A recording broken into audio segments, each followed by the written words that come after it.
Hello students, we are towards the end of our fifth topic children. The topic's name, as we know, it was Say's law of market.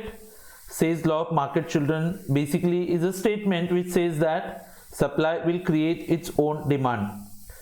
We have discussed Say's law with reference to two different markets, two different types of economic systems. One is a barter system. So we have Say's law in a barter system. Then children, we also had Say's law in a money economy. Now we are going to study today children some of the theory questions, in the sense like what are the implications of the Say's law. Say's law children has got few implications on the economy. इसका सबसे पहला जो implication आता है which says that since there is some kind of automatic adjustment in the economy, that means the economy every time you don't need to interfere. हर बार आपको बच्चे लोग economy में interfere करने की जरूरत नहीं होती है, और उसकी वजह से हम लोग इतना तो assure कर सकते हैं बच्चे लोग that every time the supply will always be equal to demand. Supply always equals demand, and you don't need to make any kind of deliberate attempts in order to make them equal. Market में बच्चे लोग short run में अगर थोड़ा सा भी कुछ मतलब डिसइक्विलिब्रियम दिखता है कि लाइक सप्लाई ज्यादा है या फिर डिमांड कम है, डिमांड ज्यादा है सप्लाई कम है, तो in the long run children they will automatically get adjusted. So supply will always remain equal to demand. अभी सप्लाई और डिमांड इक्वल है बच्चे लोग, तो उसमें से और एक इंप्लीकेशन दिखाई देगा आपको कि इकोनॉमी में आपको दो चीजें ज्यादातर दिखाई नहीं देगी. एक होता है अनएम्प्लॉयमेंट. इसका दूसरा मतलब ये होता है बच्चों कि लाइक इकोनॉमी में हमेशा आपको फुल एम्प्लॉयमेंट मिलेगा, that resources are optimally utilised. और दूसरी बात बच्चों लोग ओवर प्रोडक्शन नहीं होगा, क्योंकि जितना प्रोड्यूस हुआ है उतना डिमांड तो होने वाला ही है. तो इसका मतलब there is no overproduction और ना ही अनएम्प्लॉयमेंट होगा बच्चों लोग इकोनॉमी में. अच्छा, now the question arises children कि if there is any kind of unemployment of resources, okay क्या बोला है, if there is any kind of unemployment of resources, मतलब बच्चों लोग आपको लगता है कि कुछ रिसोर्सेज अनयूटिलाइज्ड है, ऐसे ही पड़े हुए हैं. हाँ तो ठीक है चिल्ड्रन, मतलब क्या होता है कि आप वो जो अनएम्प्लॉयड रिसोर्सेज है, जैसे कि बच्चों लोग मेरे पास 2-3 मशीन से ऐसे खाली पड़े हुए हैं, उसको हम लोग यूटिलाइज नहीं कर रहे, तो you can do one thing children, you can use that machine to produce more output. आप उसका ज्यादा प्रोडक्ट, जैसे कि आप एग्जिस्टिंग मशीन्स के साथ में कुछ 10,000 यूनिट्स बनाते हो, 2 मशीन्स खाली पड़े हुए चलो उसको भी काम पे लगा दो, 2,000 यूनिट्स एक्स्ट्रा बनेंगे. अभी हमको पता है कि जो नया यूनिट्स का प्रोडक्शन हुआ है वो अपना डिमांड खुद ही क्रिएट करने वाला है. So you don't need to worry about demand children. आपको डिमांड के बारे में टेंशन लेने की जरूरत नहीं. तुम सप्लाई करो, डिमांड ऑटोमेटिकली क्रिएट होगा. So it will create some kind of equivalent income to demand whatever is produce. जब आप प्रोडक्शन चालू करोगे तो उसकी वजह से लोगों के हाथ में इनकम आएगा, और उसे होगा क्या बच्चे लोग उसको परचेस कर सकते हैं, मतलब डिमांड क्रिएट होगा. अच्छा, दूसरी बात, कभी कभी हमने देखा है बच्चे लोग कि लाइक सेविंग्स और इन्वेस्टमेंट्स में डिफरेंस आता है. कभी कभी इन्वेस्टमेंट्स ज्यादा दिखते हैं आपको, तो हम लोगों को पता है बच्चों, हमने डायग्राम के जरिए देखा था कि इंटरेस्ट रेट्स है ना फ्लेक्सिबल होते हैं, कि जैसे इन्वेस्टमेंट ज्यादा हो गया सेविंग्स कम है, तो इन्वेस्टमेंट ज्यादा होने की वजह से बच्चों लोग क्या होगा, रेट ऑफ इंटरेस्ट मार्केट में बढ़ जाएगा. अभी जैसे ही रेट ऑफ इंटरेस्ट बढ़ता है तो लोग ज्यादा पैसा सेव करना चालू करते हैं, तो एक जो गैप था ना कम सेविंग्स और ज्यादा इन्वेस्टमेंट्स, वो ऑटोमेटिकली फिलअप होता है. So we don't have any kind of deficiency और shortage in demand in the market. अच्छा, one more thing children here, that wage rate flexibility बोलते हैं उसको. What is wage rate flexibility? कि wages can be increased or wages can be decreased. Though wages are basically flexible upwards. पगार जो होता है बच्चों लोग वो कम करना इतना आसान नहीं होता बच्चों लोग, लेकिन आप आसानी से बढ़ा सकते हो. अगर आप फैक्ट्री में काम करने वाले वर्कर्स का सैलरी बढ़ाओगे तो मुझे नहीं लगता वहां पे कोई भी प्रोटेस्ट करेगा. हाँ, लेकिन अगर आप कम करना चाहोगे तो there will be a lot of protest. So wage rate flexibility will bring about full employment of labor. तो आई थिंक हम लोग अच्छे से वेजेस ऑफर करके आई थिंक पूरे के पूरे लेबर को एम्प्लॉय कर सकते. And Very important children. I told you what is the difference between monetary economy and barter system. Barter system में हम लोग goods और services exchange करते हैं with other goods and services.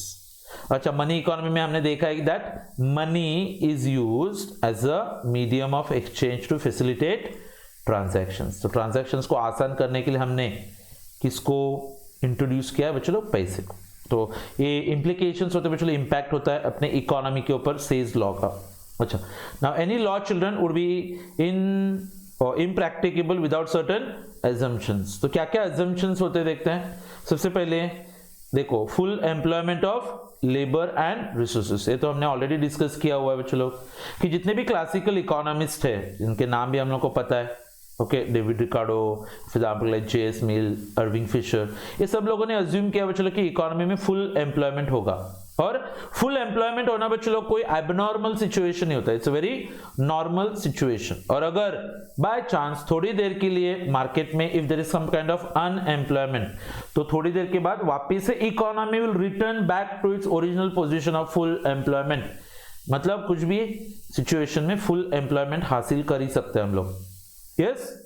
अच्छा, देन फ्लेक्सिबिलिटी ऑफ, दो चीजें बहुत फ्लेक्सिबल रहेगी बच्चों लोग यहाँ पे, wages, prices, and then there is a third one that is rate of interest. Okay, wages तो flexible है, prices को भी बच्चों हम लोग constant assume नहीं कर सकते हैं, और तीसरी बात है rate of interest. अच्छा, और जब फ्लेक्सिबल, देखो बच्चों अगर ये मेरे दो हाथ है यहाँ पे और अगर इसको मैं रिजिड पकड़ता हूँ, रिजिड मतलब you can not move them, तो आपको पता है बच्चों लोग ये कभी भी इक्वल नहीं हो सकते. लेकिन मेरे दोनों हाथ फ्लेक्सिबल है, if both these hands are flexible children, then there would be some point of time जब ये दोनों equal होते हैं. तो जब चीजें flexible होती है तो उन दोनों के बीच में equilibrium हासिल करना आसान होता है. So flexibility will ensure that there is equality between demand for labor and supply of labor. अच्छा, interest rate होते हैं तो बच्चों लोग supply of money and the demand for money. अच्छा, and there is one more thing children, that is equality between savings and investments. तो ये चीजें इक्वल होती है flexibility. So things have to be flexible. बच्चों अगर रेट ऑफ इंटरेस्ट ऊपर नीचे नहीं करेगा तो शायद सेविंग्स और इन्वेस्टमेंट्स में वो इक्वालिटी नहीं दिखेगा आपको. यस. अच्छा, assumption number 3 children which says that there is perfect competition in the market. अभी just going back to 12th standard children जहाँ पे हमने परफेक्ट कॉम्पिटिशन के बारे में सुना था. परफेक्ट कॉम्पिटिशन बच्चों एक ऐसा सिचुएशन होता है जो परफेक्ट होता है इन द सेंस कि like children there is large number of buyers and sellers, free entry, free exit, homogeneous goods available होते हैं बच्चों लोग. अभी देखो, you people should be aware children कि दो टाइप के मार्केट्स रहेंगे हमारे पास. एक होता है चिल्ड्रन फैक्टर मार्केट और एक होता है प्रोडक्ट मार्केट. फैक्टर मार्केट में हम लोग क्या करते हैं? Buying and selling of labour, अच्छा, buying and selling of land, अच्छा, borrowing and lending of capital. अच्छा, what happens in the product market children? Goods and services. So ये सब के सब मार्केट्स में बच्चों लोग परफेक्ट कंपटीशन रहेगा, गवर्नमेंट इंटरफेयर नहीं करेगी, this some kind of freedom और लेजिस फेयर करके बोलते हैं उसको. So markets should be perfect. अच्छा, very important assumption children which says that there should be direct relationship between money wages and real wages. और money veg children, अगर मुझे 10,000 का सैलरी मिलता है बच्चों तो वो मेरा मनी वेज होता है. अच्छा, वो 10,000 के सैलरी में मैं क्या चीजें परचेस कर सकता हूँ बच्चों लोग, वो क्या होता है? मेरा रियल वेज होता है. It's nothing but the purchasing power. So money wages और रियल वेजेस में रिलेशनशिप डायरेक्ट रहेगा. जैसे कि मनी वेजेस बढ़ने से रियल वेजेस भी बढ़ने चाहिए. अगर बच्चों मार्केट में महंगाई आ गई है तो आपका पगार बढ़ेगा, लेकिन आपका खरीदने का ताकत बढ़ेगा क्या? नहीं. पहले क्या होता था बच्चों, 10,000 रुपए आते थे सैलरी और मैं उसमें एक रेफ्रिजरेटर परचेस करता था. अच्छा, अभी मुझे 12,000 का सैलरी मिल गया, लेकिन तब तक मार्केट में फ्रिज का प्राइस भी 12,000 हो गया है. सो मेरा मनी वेज इंक्रीज हुआ है क्या, लेकिन मेरा रियल वेज इंक्रीज हुआ है? नहीं. So this should be directly related and proportional. So if there is any change in money wage, then there should be change in the real wage, that also should be in the same direction. और ये कब होगा बच्चों लोग? जब market में prices same रहे. क्योंकि अगर प्राइसेस बढ़े बच्चों लोग तो मनी वेजेस बढ़ेगा लेकिन रियल वेजेस नहीं बढ़ेंगे. And this a free market economy. आपको पता है बच्चों लोग, मैंने आप लोगों को बताया हुआ इससे पहले भी, 3 अलग अलग इकोनॉमिक सिस्टम्स होते हैं. एक होता है children capitalism, Then children we have got something what is related to socialism, and then lastly we have got mixed economy. Socialism में आपको पता है गवर्नमेंट सब कुछ कंट्रोल करता है. मिक्स इकोनॉमी में बच्चों लोग कुछ चीजें प्राइवेट के पास होती है, कुछ चीजें गवर्नमेंट के पास. अभी हम लोग यहाँ पे क्या अज्यूम करें बच्चों लोग, फ्री मार्केट इकोनॉमी. मतलब क्या होता है बच्चों लोग, everything handled by the market. और जब मैं वर्ड यूज कर रहा हूं बच्चों लोग मार्केट, तो we are actually talking about demand and supply. किसकी बात करें हम लोग, डिमांड एंड सप्लाई. तो इक्विलिब्रियम एस्टैब्लिश होगा बच्चों लोग इन किसकी वजह से, मार्केट की वजह से. मतलब ऑटोमेटिकली चीजें एस्टैब्लिश होती है equilibrium. That means indirectly children there is no need for the government to interfere in the economy. Government को बीच में आने की जरूरत नहीं होती है. यस, ये कुछ अजम्पशंस है बच्चों इसके.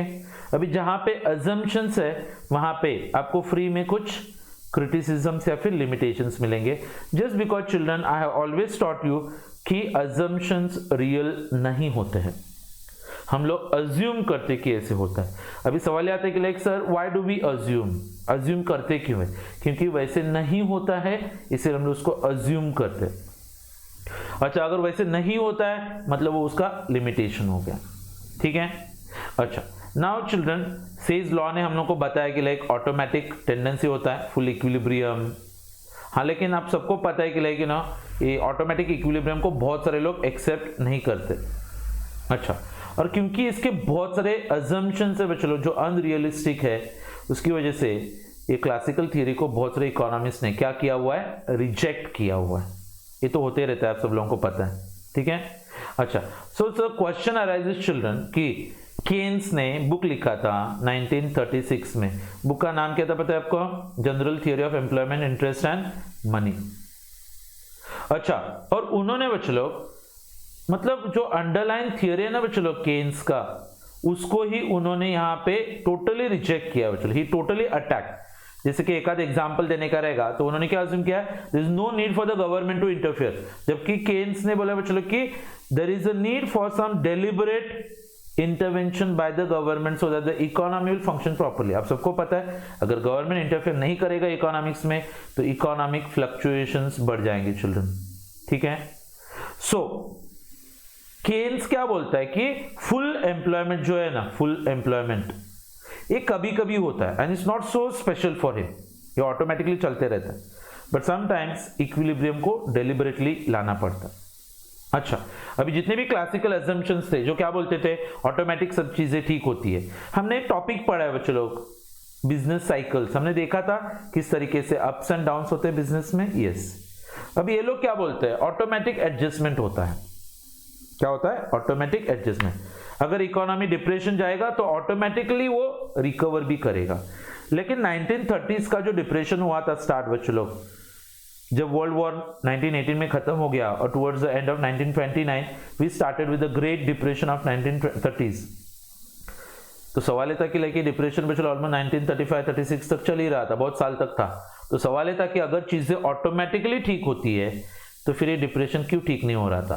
सो it gave a blow to the classical theory. मतलब ये पूरा का पूरा मतलब बच्चों लोग आपको सीधा सीधा लगेगा कि अरे ये जो क्लासिकल थ्योरी था ना जो बोलता है कि लाइक ऑटोमेटिकली सब कुछ ठीक होता है, ये बकवास था.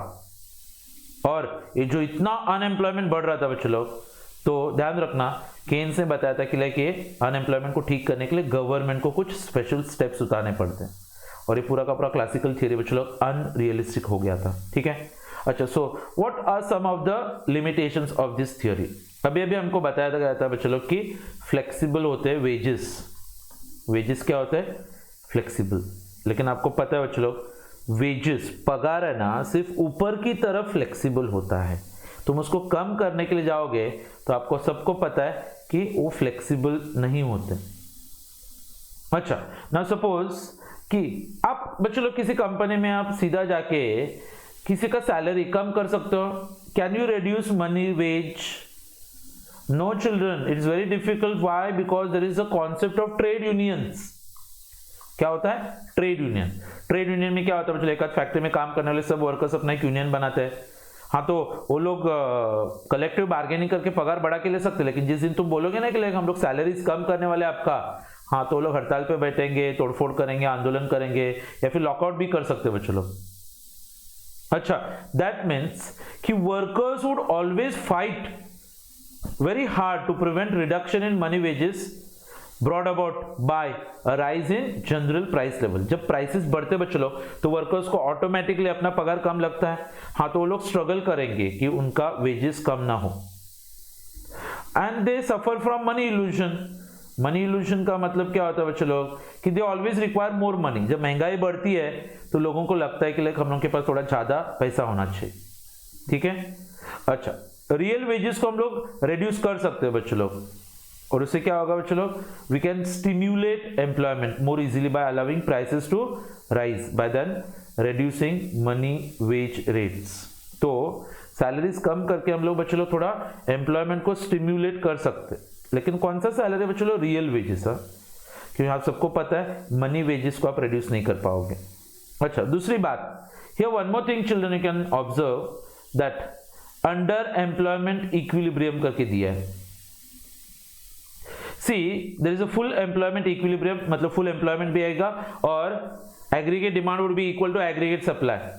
लेकिन आप सबको पता है बच्चों लोग कि कभी कभी अंडर एम्प्लॉयमेंट इक्विलिब्रियम भी होता है. मतलब क्या होगा, कंट्री चिल्ड्रन फुल एम्प्लॉयमेंट से थोड़ा पहले है, मतलब अब तक देश में फुल एम्प्लॉयमेंट नहीं आया, लेकिन aggregate demand is become equal to aggregate supply.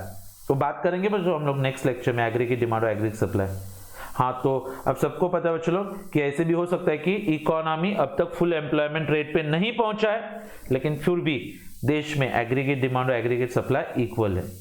तो ये क्या हो गया, अनएम्प्लॉयमेंट इक्विलिब्रियम करके बोलते हैं उसको. अच्छा, the third point it says children that Say's law is unrealistic. Say's के लॉ को सीधा सीधा क्या बोला गया है, unrealistic. Why children, because supply does not necessarily create its own demand. Why, because investment may not always be equal to saving. ऐसे भी तो हो सकता है कि लाइक जितना इन्वेस्टमेंट उतना सेव नहीं हो रहा है, जितना सेव हो रहा है उतना इन्वेस्ट भी नहीं होता रहेगा. और अगर ये दो चीजें सही नहीं है बच्चों लोग तो फिर सेज लॉ कैसे आएगा ना, क्योंकि लोग बोलते हैं supply will always create its own demand. क्योंकि अगर तुमने थोड़ा पैसा बचा के रखा है लेकिन वो पैसा इन्वेस्ट नहीं हुआ है बच्चों लोग, तो फिर वो पैसा वापस से फ्लो ज्वाइन नहीं करता है यहाँ पे. ओके, देन इंटरेस्ट, जो इसके बारे में हमने पढ़ा था बच्चों लोग, demand for money, supply for money. So वहां पे क्या डिटरमाइन होता है अपना, इंटरेस्ट रेट. लेकिन आप सबको पता है बच्चों लोग that interest rate is not an equilibrating factor. मतलब क्या होता है, देखो ये सेविंग्स, इतना इन्वेस्टमेंट, अभी इन्वेस्टमेंट का डिमांड बढ़ा तो ऑटोमेटिकली क्या होगा, रेट ऑफ इंटरेस्ट बढ़ जाते हैं. अभी क्योंकि मार्केट में ज्यादा रेट ऑफ इंटरेस्ट मिलता है तो लोग क्या करते हैं, सेविंग्स करते हैं, तो ऑटोमेटिकली सेविंग्स बढ़ गए, ये इक्विलिब्रियम आ गया. हाँ, बट यू नो कि this things may not be always becoming equal in the market. और आप सबको पता है रेट ऑफ इंटरेस्ट, पर चलो मार्केट में रेट ऑफ इंटरेस्ट बढ़ गया तो मैं सीधा थोड़े ना इन्वेस्टमेंट बढ़ा सकता हूँ. क्यों, पर चलो क्योंकि मेरे पास पैसा होना भी तो चाहिए ना. मतलब क्या हो गया कि आपके पास इनकम होगा तभी तो आप सेव करोगे, लेकिन यहाँ पे इनकम का कोई भी बात नहीं किया उन्होंने. वो लोग बोलते देखो रेट ऑफ इंटरेस्ट बढ़ने से सेविंग्स बढ़ जाएंगे. अरे लेकिन मेरे पास पैसा होना भी तो चाहिए सेव करने के लिए. So we can say that the rate of interest has got only marginal effect on savings, because saving को डिटरमाइन करने वाला एक बहुत इंपॉर्टेंट फैक्टर है बच्चों लोग, मैंने एरो रखा है वहां पे, कौन सा, income. So investment is determined by the rate of interest और मार्जिनल एफिशिएंसी ऑफ कैपिटल. हाँ, तो आई थिंक सेविंग्स और इन्वेस्टमेंट्स के बीच में बच्चों लोग जो इक्विलिब्रियम आता है वो रेट ऑफ इंटरेस्ट से भी ज्यादा किसकी वजह से आता रहेगा, इनकम की वजह से, जबकि इन्होंने इनकम को यहाँ पे इग्नोर किया हुआ. अच्छा, then they have neglected the role of money. ज्यादातर इकोनॉमिस्ट बच्चों लोग मनी को न्यूट्रल मानते हैं. मनी का इफेक्ट क्या होता है बच्चों लोग, न्यूट्रल. और सपोज बात यह आती है कि लाइक उन्होंने फिर मनी को आउटपुट और एम्प्लॉयमेंट के ऊपर कुछ भी इफेक्ट नहीं होता, ऐसा वो लोग मान लेते. अच्छा, नाउ यू नो चिल्ड्रन कि like money, when we use money we use it for transaction, but at the same time आप सबको पता है बच्चों हम लोग पैसा और किस चीज के लिए यूज करते हैं, प्रिकॉशन. मैं पैसा ऐसे ही रखूंगा, क्या पता बाद में मेरे को लगा तो. अच्छा, मैं पैसा स्पेक्यूलेट करना चाहता हूं मेरे पास, इसके लिए भी तो डिमांड आता है बच्चों लोग मनी का. एंड वेरी इंपॉर्टेंटली चिल्ड्रन कि money can influence lot of output, income, employment, ये सब चीजों के ऊपर मनी का बहुत सारा इम्पैक्ट होता है जिसको इन्होंने निग्लेक्ट किया, ठीक है। अच्छा, रियलिटी में अगर आप देखोगे बच्चे लोग तो इकोनॉमी सेल्फ एडजस्टिंग नहीं होता है। क्या बोला है? इकोनॉमी सेल्फ एडजस्टिंग नहीं होता है। मतलब बच्चे लोग किसको इंटरवेन करना पड़ेगा? State intervention. स्टेट का मतलब क्या है बच्चे लोग? गवर्नमेंट। बच्चे लोग हर बार चीजें ऑटोमेटिकली ठीक नहीं होती है, गवर्नमेंट को चीजों को ठीक करना पड़ता है। अच्छा, दूसरी बात, गवर्नमेंट जैसे कि बच्चे लोग मार्केट में पैसा ही नहीं है तो गवर्नमेंट खर्चा करती है। अच्छा, आपको टैक्स लगाती है, कभी जरूरत पड़ेगी तो गवर्नमेंट पैसा बोरो करती है। और तो आप देखो गवर्नमेंट का खर्चा, गवर्नमेंट का टैक्सेशन, गवर्नमेंट का बोरोइंग, ये सब क्या है children? This is intervention by the government. और ये गवर्नमेंट जानबूझ के करती है एम्प्लॉयमेंट बढ़ाने के लिए या फिर इनकम को एडजस्ट करने के लिए देश में। तो इकोनॉमी ऑटोमेटिक एडजस्ट नहीं होता है, गवर्नमेंट की जरूरत पड़ती है। एंड सी चिल्ड्रन, जब भी आप बात करोगे ना कि इकोनॉमी ऑटोमेटिक एडजस्ट होता है तो कुछ आर्टिफिशियल ऑब्स्टिकल्स दिखाई देंगे आपको। जैसे कि यहाँ पे हमने क्या अज्यूम किया था चिल्ड्रन कि मार्केट में कौन से टाइप का मार्केट रहेगा? Perfect competition. अभी आप सबको पता है परफेक्ट कंपटीशन चिल्ड्रन इमेजिनरी है, वो रियल नहीं होता है। और बच्चों बहुत सारी दिक्कतें आती है ना, जैसे कि हमने बोला कि हाँ अगर हम लोग को जरूरत पड़ेगी तो हम लोग वेजेस रिड्यूस करेंगे, कौन आएगा बीच में? Trade union. अच्छा, अगर आप पगार कम कराने के लिए जाओगे तो गवर्नमेंट आएगी बीच में, हमने क्या बोला था? कम से कम इतना पगार देने का। अच्छा बच्चों लोग, हमेशा कंपटीशन ही थोड़े ना होता है, कभी कभी इंडस्ट्रीज में क्या मिलेगा आपको? मोनोपोली। हाँ, तो ये सब लोगों को हटाना पड़ता है। और आप सबको पता है ये जो आर्टिफिशियल ऑब्स्टिकल्स है बच्चों लोग, ये चीजें प्राइसेस, वेजेस और इंटरेस्ट रेट्स को फ्लेक्सिबल रहने नहीं देंगे। और अगर ये चीजें फ्लेक्सिबल नहीं है तो सवाल ये आता है कि सेज लॉ फिर इनवैलिड हो जाता है। ओके, तो कौन से 3 थियरी के क्वेश्चंस हो गए बच्चों लोग? ये इम्प्लीकेशंस करके एक आता है, assumptions आता है और बाद में क्या आता है? criticisms. So with that children we have just completed with our topic number 5. Next lecture children, whenever we meet we will be talking about the effective demand and the consumption function, and we'll be coming towards the end of the first module that we have started. क्योंकि almost like 17 chapters है बच्चों लोग, तो we will go step by step and almost like by chance Diwali के आसपास अगर आपका exams वगैरह रहेगा, आप ऐसे मत सोचना कि सर जाने दो ना, काहे के लिए एग्जाम चाहिए। नहीं, एग्जाम्स आर इक्वली इंपॉर्टेंट, नहीं तो आप पढ़ोगे नहीं ना। ओके, फिर लेक्चर नहीं देखोगे मेरा। हाँ, तो एग्जाम्स बहुत ज़रूरी है और फिर आपको ऑटोमेटिकली लाइक इवैल्यूएशन तो होना ही चाहिए। So that's all for today children, that's all about chapter number 5 Say's law of market, very important from exam point of view. Next lecture में जब हम लोग मिलेंगे तो will be talking about chapter number 6. So bye everyone, take care, see you in the next lecture.